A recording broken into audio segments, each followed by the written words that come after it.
Alrighty, everyone. Hello, and welcome to a rather uh, exciting episode of Ask Lovecraft After Dark. This is our political episode. That's right. I'm going to be going all Alex Jones on you this time around. Here, let me actually make it so you can hear me. And we're going to be talking about politics. We're going to be talking about my politics. We're going to be talking about Lovecraft's politics. If I can find where I put my Lovecraft book, because I'm prepared. There we go. Here's some nice dead air for you. This is going to be a weird episode. It's going to be me for the most part. We might have a surprise guest, maybe. We'll see. No promises. But I do want to talk politics because it is the 4th of July. And one of the things that we can celebrate in this country, this land of America, is our ability to talk about politics and to talk freely about politics and to express ourselves politically. And I think that's important, not just for, I don't know, the health of the country, although that's obviously important, but as an artist, there is this pushback against artists when they get political. This idea, especially if they're a celebrity, so I usually don't get too much pushback, but there is this idea that your art shouldn't be political. That you should just do art for its own sake, that your art should be a reflection of your inner self and inner truths and external beauties. And obviously none of those things can have any sort of political ramifications because we all live in isolation. If you haven't guessed, I don't really buy into this theory. I think almost all art is political. I think any kind of art that, even if it does nothing, even if it just sort of maintains the status quo, that is a political action. That is a choice.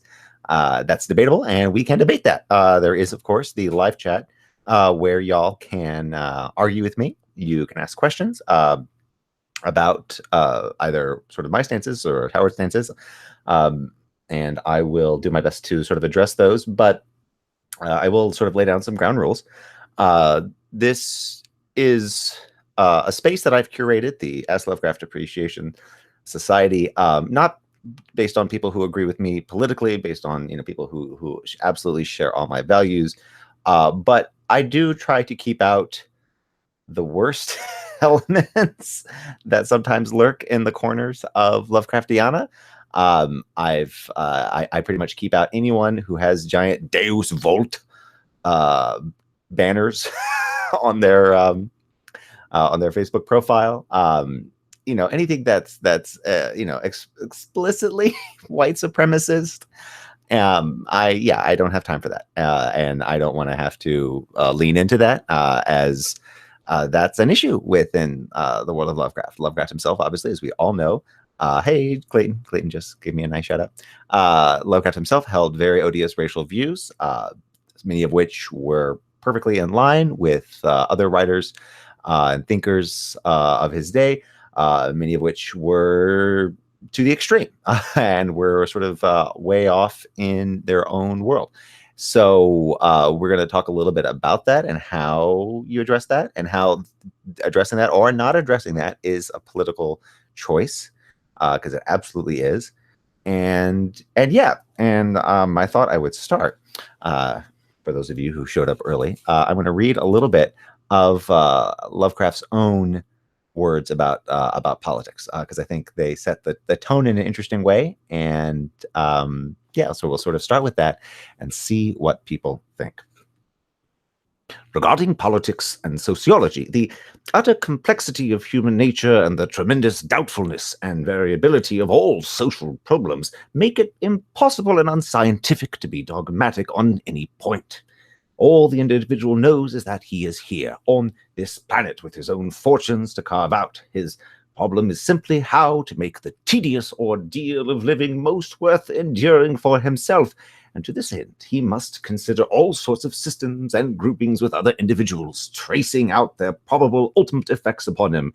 This task is complicated by the fact that many different natural types of human being exist, so that the best system for one type does not always coincide with the best system envisaged by another type. The result of this diversity is, of course, a ceaseless struggle, perhaps to be later abated when a clearer general knowledge teaches methods of compromise whereby the ends of each type may be achieved with a minimum of encroachment on other types.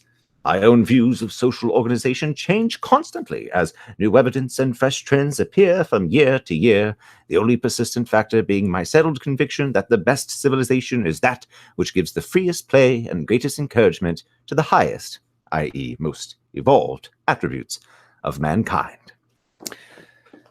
So, as you can already hear in that, Lovecraft was recognizing the sort of variability and mutability of politics and political engagement, but you can already get a sense of where he's probably going to go when he is talking about higher evolved attributes of mankind. And it's very true. I mean, in fairness to Lovecraft, his views, political views, changed. He was writing, I think it was called The Conservative, when he was in his late teens or 20s, which was this kind of self-published periodical full of really hard right ideas and opinions. And when a lot of folks mine some of Lovecraft's really, really awful sort of quotes, many of them I think come from The Conservative, but not all. There's an infamous letter that gets pulled out a lot in conversations about Lovecraft and his racial views, where he talks about how he wished he could go back to that younger self and sort of knock some sense into it. And people tend to bring that up in talking about his racial views, although it's not obvious that he's actually talking about racial views, but he's talking more about his more sort of right-wing, anti-socialist, more hierarchical, on a class level,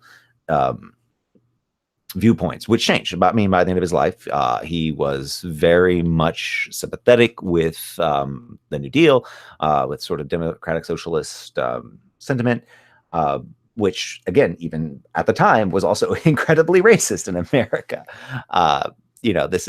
There's an idea that kind of racial progress and social progress sort of go hand in hand, but that's not true. A lot of times, indeed, there'll be folks who are incredibly egalitarian, incredibly interested in distributing public funds sort of more equitably through society, and they can be the most anti-Black, anti-immigrant, anti-Catholic. I mean, in the Know-Nothings, if you look at the policies of the Know-Nothings, this is a group that was horribly bigoted, but they were also a very egalitarian, as long as you were the right type. And so those complexities and that juxtaposition exists and has to be wrestled with. I mention this a lot just because I think it's a really cogent way of thinking. S.T. Joshi talks about in one of his Lovecraft biographies, that it's not just that Lovecraft had these odious racial views. It's that in light of how so much of his ideology, so much of his thoughts about politics and science were willing to be challenged and changed over time, changed as he was presented with new information, that his racial views changed so little. They did change some, by the end he was, I think he was coming to a better understanding of kind of racial science and starting to discard some racial science, but he still essentially viewed, folks of African or Aboriginal descent as subhuman. So, it's 2 steps forward, 5 steps back.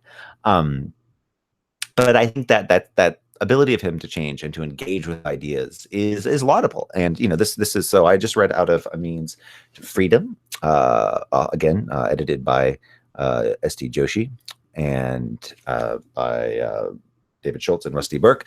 And this is a fantastic collection. These are his conversations, incredibly prodigious conversations with Robert E. Howard. And the two of them did not shy from getting into some really intense arguments about society and civilization and sort of the kind of the purpose of civilization, the purpose of society. I think at one, uh, Robert E. Howard. I can't say Howard because that could be either. The Robert E. Howard very much had this kind of Rousseauian idea of the noble savage, and mankind was at its best when not beset by walls and the trappings of civilization. And Lovecraft liked those trappings of civilization. He liked civilization. And they would talk a lot about kind of Rome versus the barbarians, and the horrors that the Romans pit on people, and the slavery and the awfulness, and but Howard would point to the art and to the poetry and to the buildings and to the government, like that. There was this back and forth, this conversation, the lawful versus chaos axis, if for my fellow D&D players out there. And so it's a really great collection of letters, because they write so prodigiously, and just these things, digging through them, trying to find kind of quotes is hard because you gotta wade through pages and pages and pages of them debating art, debating the merits of civilization, talking about literature, talking about everything. I mean, it's a powerful friendship to get to watch and see, full of some truly horrific racial science, amateur ethnography of its day, but it's very informative if you're at all interested in either of these two men. I don't think there's a better resource for kind of getting inside their heads, and seeing how they present themselves to a colleague, someone they respect, and someone they vociferously disagree with. I think at one point, I haven't found it yet, but at one point, Lovecraft calls Robert E. Howard one of those enemies of mankind. Oh, which is a great line. You just want to hold on to. And the other thing it shows is, we're living in a very tumultuous time, and people, because of presentism, because of short memory, we sort of view it as the most tumultuous time in American history. Brother is set against brother, in this era, and I don't entirely believe that's true. It's not a good time, So let me be very forthcoming. I view myself as a fairly liberal, fairly progressive individual, a lifelong Democrat, save for about I think a month when I was in 8th grade. And I really worried my parents because I told them that I thought I was a Republican, but it turned out that Rush Limbaugh's TV show just really appealed to my 12-year-old brain. And it was only for a brief flirtation. And then I was a self-styled communist for much of high school, mostly because I didn't really understand anything about communism, but I liked a lot of the heraldry, the art of that era. And when you go to a Tony private school in Nashville, you have to find ways to exert your personality and stand out from the crowd. And I decided that I was going to be a Bolshevik, or no. I was very clear that I was a Menshevik during this time, and now I'm just your standard watered down, lukewarm centrist Democrat. And it's and so jumping right to it, November 2016 was a hard month for me, for my family, for a lot of my social network. And we're still wrestling with that, and we're still kind of figuring out what happened and what do we do. And I'm very cautious about, calling this the end of America, the most tumultuous time. No, I mean, we have, we literally went to war in this country. And we saw, society really ripped asunder over issues of slavery, over issues of abolition. We have, there was a time when people were murdered for going to the polls, or were murdered for running as certain parties. And we don't have that. We have some violence. We have a lot of arguable state violence, which should not be overlooked and should not be ignored in any conversation, but the kind of raw, unchecked violence of the Redemption era after Reconstruction, which came after the Civil War. The unchecked violence of Jim Crow.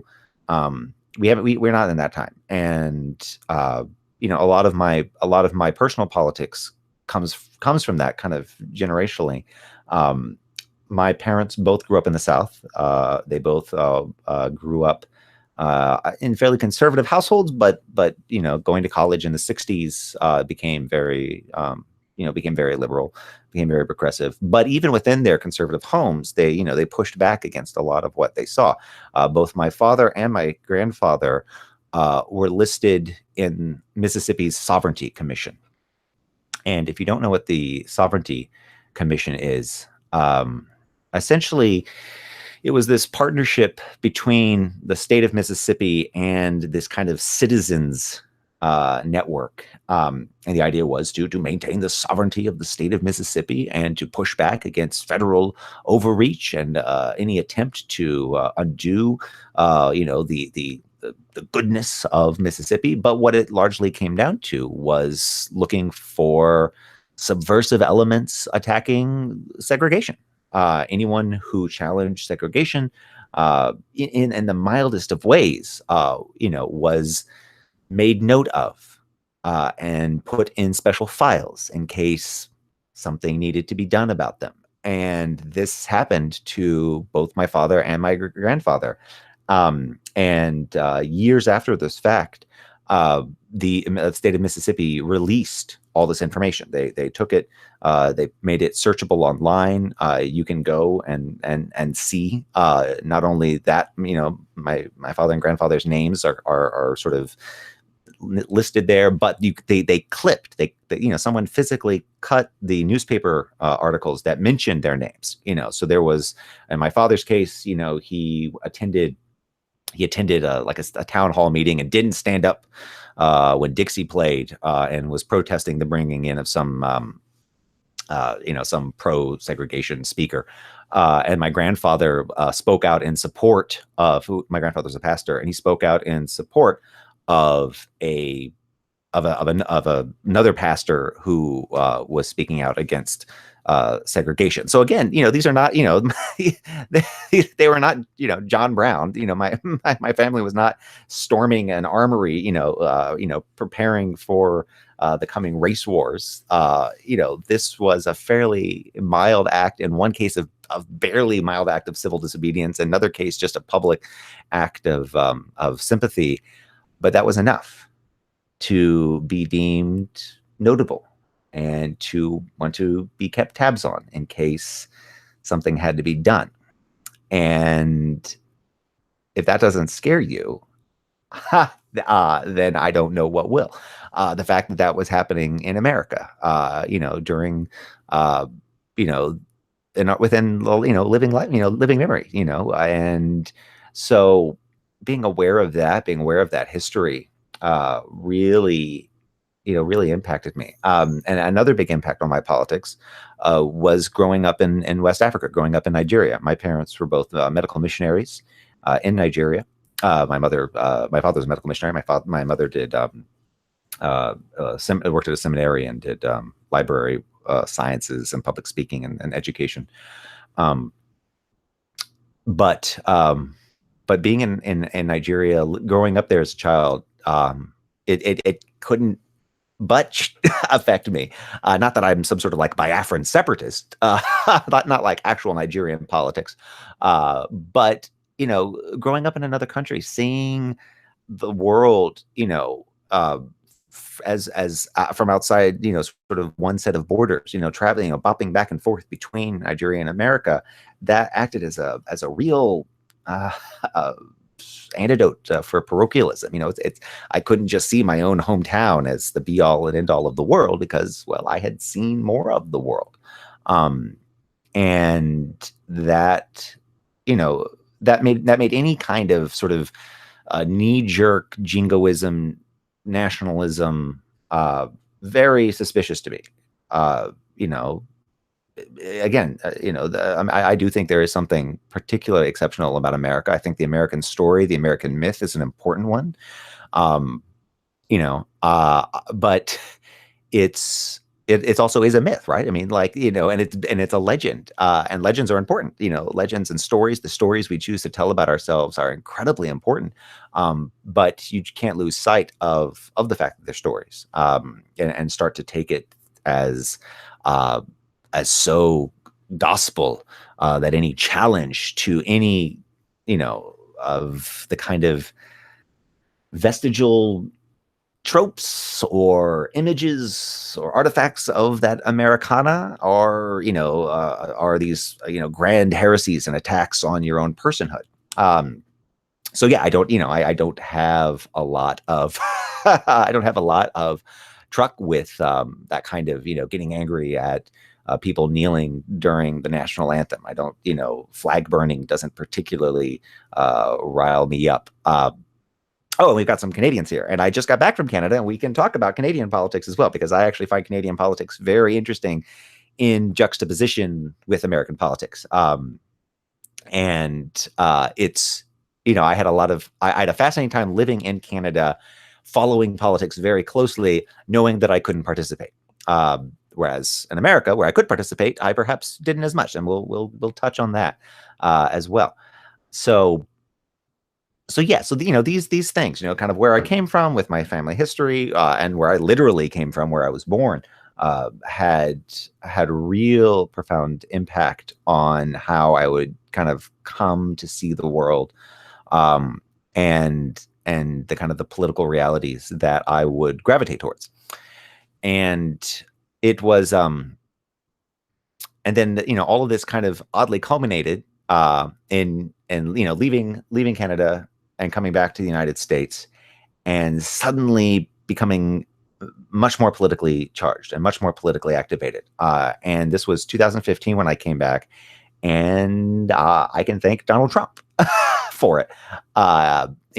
He started a really ugly anti-refugee campaign, and I saw it getting mimicked by other politicians in the United States. And I had just sort of been in Canada, where we saw that attempted by the previous government. So right before the year before the American election, there was a big federal election in Canada. And my entire time I'd lived in Canada, there had been a conservative government, or progressive conservative government, led by Stephen Harper. Anyone who wants to start tuning out because I'm talking about Canadian politics, I do not blame you. But I like it. I find Canadian politics fascinating. There's a fascinating history of it. It's absolutely sort of strange and bizarre in its own weird ways. Julie is both booing Stephen Harper, well, fair enough, and talking about how she follows American politics more closely than Canadian politics. And that's fair, because we have a lot more nukes in America. So, our politics can have a bit more global reach. Also, we're just louder. It's a much messier, louder politics that goes on for so long. Oh, okay. This is going to amuse you folks. Stephen Harper called an election, which what you do. They're on the Westminster system. So he's a member of parliament, and he's sort of the leader of his particular party. And so it's different. There's not like, you're not electing a president. You don't vote for a president. You vote for your local MP, and whichever party has the most MPs, the head of that party is the prime minister. Go and watch the BBC show Yes Minister and Yes Prime Ministers, and you'll understand perfectly. Or go watch the original House of Cards. Both of those are a lot of fun. And a great education for how the Westminster system worked out. So Stephen Harper decided to call for an election, and he did so, and people were outraged because, and Julie, you may be able to correct me if I'm wrong, the elections were going to last 11 weeks. 11. And there was such a uproar about the waste and the cost, and how can you have an election for 7? Oh, sorry, it was 7 weeks. I even overshot. in 7 weeks. It was going to be a 7-week long campaign. And that was too much. How on earth you don't need that nearly that much time to campaign? Think about that. Every American watching right now, like I'm amazed we don't already know who's running for the Democratic primary already. Like, I'm like, come on, guys, we're almost 2 years away. Get with the program. Like that's that's how things are. Oh, I was right. It was 11. There we go. See, I do pay attention to my Canadian politics, Julie. Like Barack Obama gave his speech at the Democratic convention in 2004, and when Kerry lost, people were like, "Oh, well, he's probably running." Like we already sort of knew where things were going to go. So yeah, 11 weeks. That was an outrage. And Stephen Harper chose, for whatever reason, for whatever was, operatives and strategists were whispering in his ear, to really make this election a referendum on multiculturalism and on the place of Muslims and Muslim refugees in Canada. There was talk of a burqa ban. There was talk of there was this big push talking about what it means to be Canadian and the Canadian values, and those were at threat.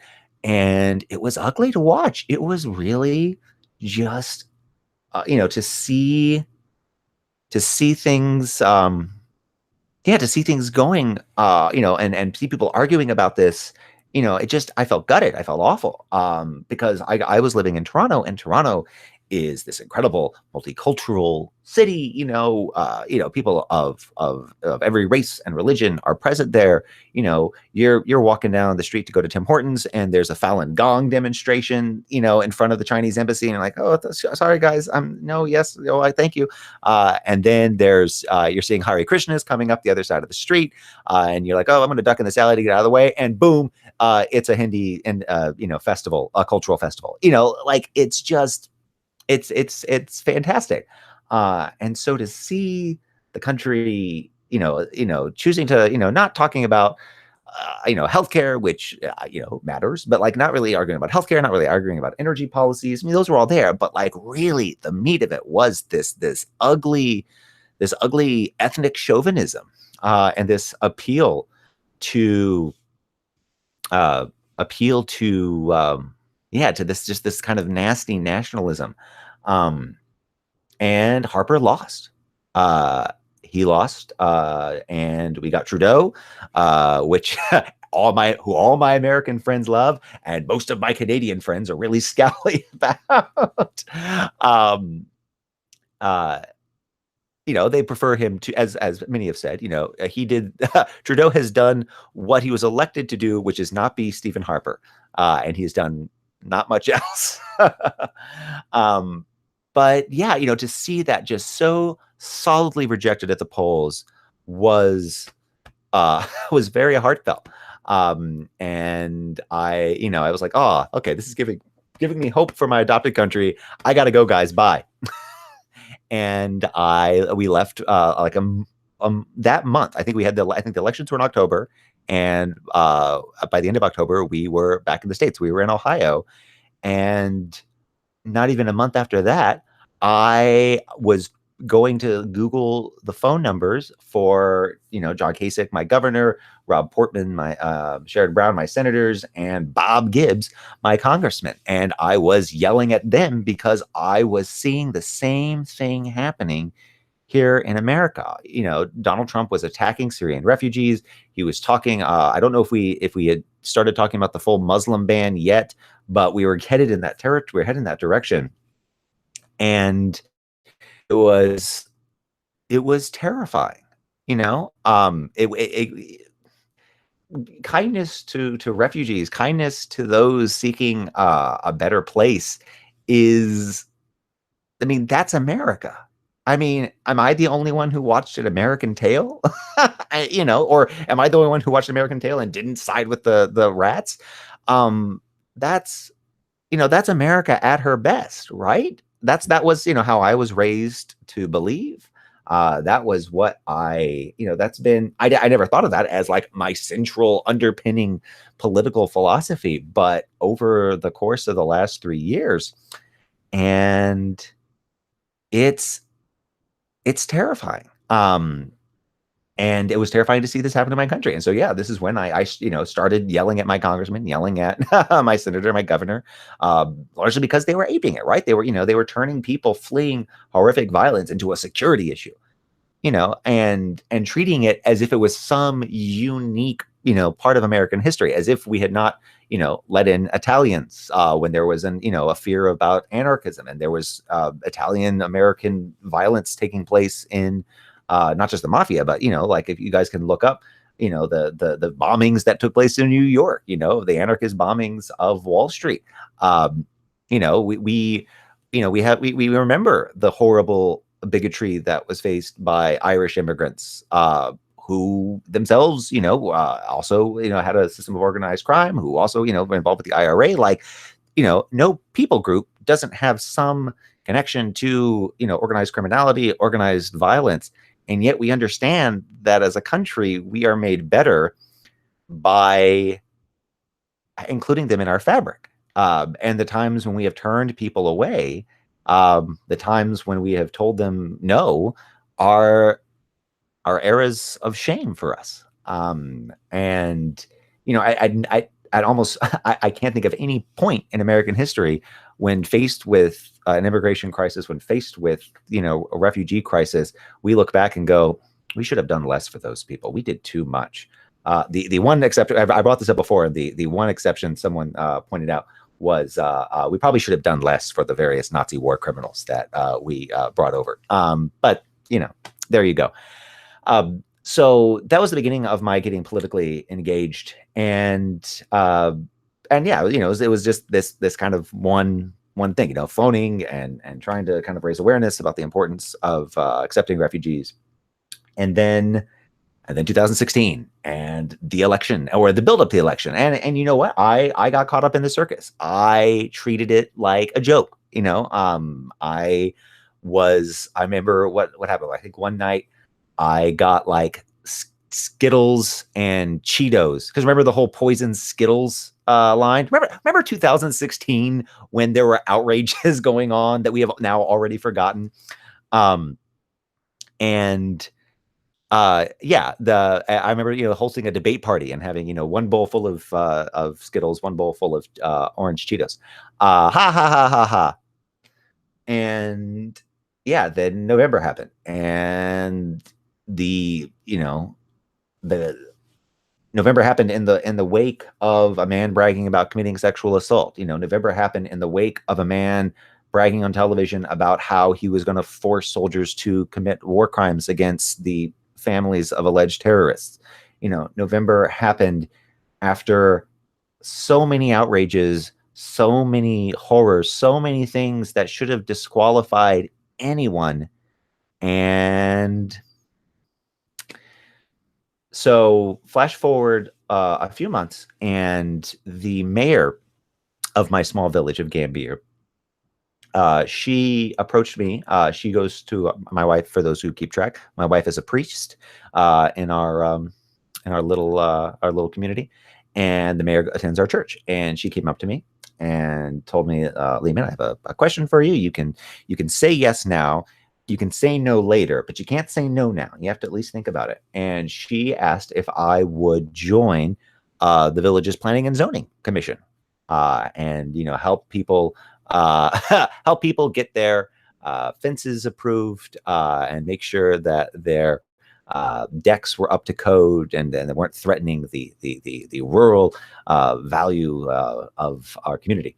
And I said yes. I decided I wanted to be involved somehow, and this was a very small but tangible way to be a part of my community, and to have a degree of public service. And so I agreed.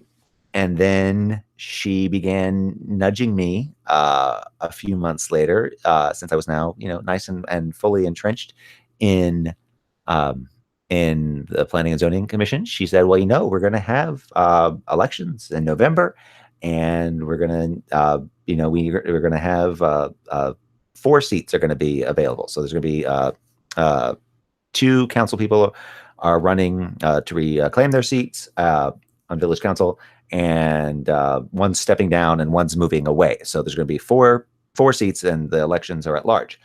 And I think you should run. And I was like, okay, interesting. I see you're in game.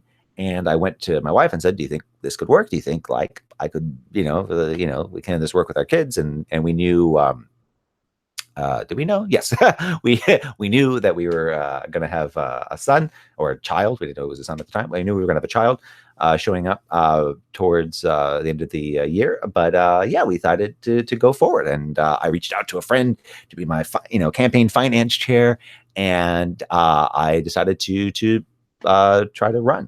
And so the mayor, before I took this, she took me aside one more time and said, now, Lehman, when you do this, you have to go around and collect signatures so you could appear on the ballot.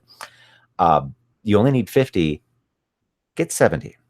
I was like, why do I need? And she's like, no, get a buffer just in case, because some get thrown out. Some, people think that they're registered voters, but they're not, or they haven't fully applied, or they haven't been here long enough. Get 70. And I was like, okay. And so I learned in all of this, I'm learning a lot. And I really, I really advocate people running for local office, because you just learn so much about American politics and American bureaucracy, and sort of both how easy and difficult, but sort of just arcane it is to run for small local office. And it was, yeah, so I went and, got they gave me my big sheet with all the information about all the voters in my village. And it's a small village, it's only a couple of hundred. So getting 50 people and 70 people, and a couple of hundred, that's actually a sizable percentage of the community you're going up to. And I would, I had my little sheet, my clipboard, and my briefcase, and I was going up and knocking on doors and saying, "Hi, my name is Lehman, and I'm maybe you know me, maybe you don't." Most of them, I think it was probably about 50-50 people I knew or was familiar with, and people who had no idea who I was. And said I was, running for village council in the fall. And as part of running, I needed to collect signatures. And I was very frank about the fact that this doesn't, this doesn't lock you into vote for me. This is just to show the folks down at the Board of Elections that I'm not a crank. and I genuinely believe that is why they have you do this task. Can you, fill basic paperwork out? Can you write the, $15 check to apply? And can you not be such a sketchy, weird beard that 50 people are willing to say, yeah, sure, he can be on a ballot. And that's what happened. I went and got my 70, hit 50. I was like, nope, I got to get one more sheet, and did another round and got my 70 and turned it all in. And I was like, all right, I'm geared up. I'm ready to go. I got my campaign finance manager ready. I'm going to get ready to fill out those forms, so I can, be all registered. I got to think up some, citizens for decency, and also Lehman. I don't know. I had to figure out, all these things. And then a very strange thing happened, which is I knew that about 6 people were interested in running. The two counselors who were defending their seats, me, and then 3 other people, some I knew, some I sort of aware of. And of that 6, 3 of us appeared on the ballot. And the reason for that is because of some of the sort of the arcane sort of weirdness of trying to run for local office. Folks, they didn't have a buffer, and they didn't have enough names, and they got names taken off their list, and so they weren't allowed to run. Some of them just didn't turn their paperwork in on time. So again, it's a very easy screen. It's about a step up from a CAPTCHA, to prove you're not a robot. And so I found myself in both the kind of relieving position of not actually having any competition, but also the kind of insulting position of like, well, okay, now I just need one vote to win. Like, as long as I vote for myself, like, it's a very like one for Martin, two for Martin moment from The Simpsons. And yeah, I didn't have to campaign, and that was kind of what I was looking forward to. I was hoping that maybe we'd like get a debate, and I'd be able to use my generational prowess with social media and create all sorts of like cut together videos. Hi, I'm Lehman Kessler, and I really care about this community and what's happening here, and we really need to deal with, I don't know, are there dingoes here? I haven't been here that long. Vote for Lehman. And yeah, it was so strange, and just a weird way to kind of float through until the election, and then election day came, and I saw my name on the ballot, and man alive, folks, run for office so that you can see your name on a ballot, because there is a charge and an excitement, even if you don't win. Even if you're, unlike myself, you are in fact running opposed. It is amazing, right? Like, it shows how personal all this can be, right? Like, I'm not running for president. I'm not running for Senate. This is there are so many of these local offices: county commissioner, county auditor, village council. There's dog catcher. There's so many of these school boards. Dear Lord, all the horror stories we hear about, what's happening in school boards with textbooks from like the 1970s that talk about like slavery. It wasn't all that bad. Like, the reason that's happening is because it's not that hard to get on the school board. You organize, you get some friends, and you get your name on that ballot, and bam, that they're all out there. And yeah, and in that moment where I voted for myself, and it was checking the results obsessively. What's going to happen, and it's the differences of like 12, 25, 150. And yeah, so I came in last of the three of us, which again is like, I still won. Like, I still, again, I just needed one vote, but it's still like, it feels like I lost in a weird way. But it is remarkable. And now I'm on a village council, and I'm making decisions that impact people. I'm making decisions about road construction, I'm on the budget committee. So literally, like, how taxpayer money gets spent and where it gets apportioned. Like, I have a voice there, a real voice, not just like a, calling up and yelling at someone's voice. Although I have started getting that, and it's not gotten to the point where like my phone is ringing off the hook, but as soon as I was elected, I did in fact receive a Facebook message from a constituent who had some thoughts for me, and it's remarkable. I mean, it's about 3 to 4 hours a month, and yet I'm part now of that democratic process and that democratic heritage. And I think it's so important, that level of engagement. And part of why I think it's so important is because of how disengaged I was for so long. In the midst of the kind of reaction to what happened in 2016, there is, there's who's to blame? Everyone, in the progressive world is, who's to blame? Well, Hillary Clinton's to blame because she didn't go to, Michigan and Wisconsin and lock down those 70,000 votes, which pushed Trump over the edge. Well, no, she's not to blame. She did everything right. Who's to blame is Bernie Sanders, because Bernie Sanders ran a vile campaign against her and made everyone disgusted with her and made people, upset that it wasn't Sanders on the ballot. So they all stayed home. No, it was Jill Stein, because Jill Stein, seduced people away and to, disillusion people. And then, of course, the big folks who get blamed are those who didn't vote, right? It talks, we see all the giant, the giant graphs where they talk about, the 40 to 49% of the American electorate who doesn't vote. Although it should be important that there's a lot of those who cannot vote. Voter suppression is a real real thing, guys, and it sucks. And there's a lot of ways it can be overcome, but we have to value democracy, and we have to value those voters. And it's not, as someone who plays board games, it's not, good gamesmanship to stack the deck against yourself, and that's what allowing freer elections does. But there's that huge chunk of folks who just don't vote, who didn't vote. People who voted in previous elections, who didn't feel inspired by the Clinton campaign, who didn't feel it was worth it. Folks who took it for granted that America wouldn't vote for a man who bragged about committing sexual assault. But for whatever reason, they didn't vote. And until I was 25, that was me. I didn't vote until the 2008 elections. I couldn't vote, in fairness, for in the 2000 election because I was only 17 at the time.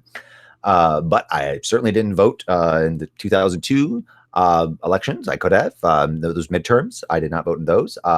I vociferously debated and had all sorts of political conversations in 2004 with all my friends and was just going on and on talking politics nonstop. Didn't vote in 2004. Didn't vote for Kerry. Didn't vote in 2006 again. By that point, I was in Canada, but you can still vote. As I did in 2008, I finally did my mail-in ballot and realized how amazing it is to do mail-in because you can Google candidates. You can sort of look at them and be like, all right, let's just make sure you're not a secret Nazi. And nope, you aren't. Okay, I can vote for you. And that's very good because in the 2012 election, I was like, oh, let's look at this guy and see if he is. And he is terrible. And he got on the Democratic ticket because of a technicality, and he's been disavowed by all the parties. So I guess I'm voting green here. And yeah, this was, I didn't vote. I wasn't engaged. Again, I was engaged rhetorically. I was engaged, intellectually. This little Menshevik being like, yes, we must, do all that it can to, do everything and help the people. Couldn't be bothered to vote. And I couldn't tell you what I was doing instead of voting. Like, it wasn't that like I was planning on voting, but there was a 24-hour karaoke marathon that I just had to get to. I was probably at a Chinese buffet that day. I mean, literally, like the 2004, I would have been in grad school in Tennessee. Yeah, I was probably playing Dungeons and Dragons and eating at Chinese buffet. That was what I did instead of participating in democracy. And so, gosh darn, it is so important to vote. And so I don't throw shade at folks who don't vote because that was me. And my level of political engagement was sort of detached and arch until I really came back to the United States and got really plugged in because of what I'd seen in Canada. I mean, I think my time in Canada impacted me in a real way. And yet, I wasn't there. And I have to hope against hope that the current crop of folks between the age of 18 and 25 are better than I was, are willing to engage in an active way, not just arguing, not just yelling, not just canceling people, not just refusing to have conversations with relatives and in-laws, but really doing the simplest work of voting. And then for those who are already on board voting, I have to hope against hope that they're doing the kind of the boring workaday world of getting others to vote and activism. Like, that's what's been amazing. And that's what does give me hope. Ever since November 2016, immediately the sort of the activist channels in my local community, just like, an electric spark went through them, and it's been go, go, go. Like, I have seen people who, while politically involved and sort of passionate, hadn't been going door to door, canvassing and phone banking and writing postcards and protesting on the street every week. I mean, I'm part of a group that every week we go out with our signs, and we're never short of things to to have problems with and to question and ask that our government and our country do better, because there's always something every week. I mean, I guess that's the one good thing our presentism gives us. Every week it feels like a new crisis, because there is a kind of crisis that needs dealing with. And you can look back over, it's so strange, going back over the last, year and a half and seeing, what's been going on. And it's only going to keep going on if those folks ages 18 to 25 are like me and are arch and ironic and politically savvy, but it's so detached that they don't do the simplest thing. And I'm going to end with a kind of another story, parable, something of the like. And I'm going to do it real soft because I know you guys like it when I go into ASMR mode for these solo episodes. So while I was in Toronto, I worked for a bookstore called Indigo. And I worked for a rather large Indigo downtown, down by movie theater, John and Richmond. And I was a cash supervisor. I opened and shut the safe. I handled money. I was very good with, transactions, very efficient. But I was also sort of ironically detached. I, joked about how, the job would be fantastic without the customers, without, without management, without home office, and blamed sort of all my kind of labor. What's the good term? Labor alienation, I believe is the term in socialist conversations and talk. I blamed it all on this on anyone else. This feeling disaffected, feeling sort of separated, and my store got shut down and turned into a Michael's, a craft store, and maybe it was completely out of my hand. Maybe it was completely due to the economic realities of where we were, the poor marketing decisions at home office, the managers who couldn't find the sort of the right ways to motivate. But ultimately, I think it came down to this culture of detachment, this culture of we're here, we're doing our job, but the store will always be there. I don't need to work that hard. I don't need to push that far. And now it's a Michael's. And, a lot of Americans came together in 2008 after the horrors of an invasion, after the just absolute integration of an unnecessary economic collapse. And we decided we were going to do better. But then in 2010, we grew detached and ironic, and we let Congress turn into a Michael's. And then we grew even more detached over the years, and we got to 2016, and we let the presidency turn into a Michael's. And now we've seen the Supreme Court turn into a Michael's. And we have to decide, are we going to accept this, or are we going to fight back? And are we going to get back what we need and what this country deserves? And I can do my part, and I'm trying to, but I'm just one man. And one man can do one thing, but a movement can do anything. So regardless of your politics, regardless of where you fall on the political spectrum, unless, again, you're some alt-right, anti-integration, white supremacist type, we can all come together and find avenues of disagreement and avenues of where we can, disagree in good faith. But our country's turning into a Michael's, y'all. And I don't want to shop there. So thank you. And I hope you all have an absolutely wonderful rest of your night.